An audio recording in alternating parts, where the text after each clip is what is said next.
बातमी आहे लाडकी बहीण योजनेसंदर्भातली। लाडकी बहीण योजनेमुळे प्राध्यापक भरती रखडली आहे अशी शक्यता वर्तवण्यात येते। निधी अभावी वित्त विभागाचा भरती प्रक्रियेस खोडा।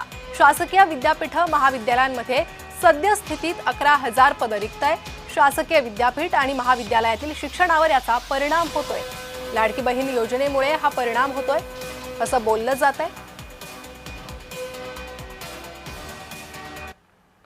तर प्राध्यापकांची भरती वेळेत न झाल्यास काय होईल पाहूयात। विद्यापीठांचे राष्ट्रीय मानांकन अधिकच घसरण्याची शक्यता आहे।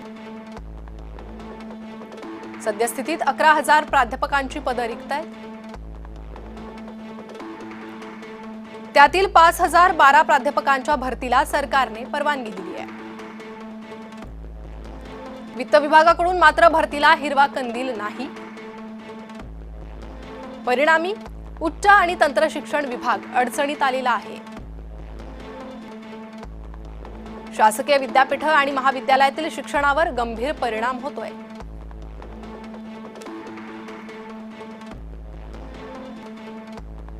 तर लाडक्या बहिणीमुळे अनेक योजना रखडल्याचं बोललं जात आहे। अशात प्राध्यापक भरती ही याच कारणामुळे रखडली आहे का असा प्रश्न उपस्थित करण्यात येतोय।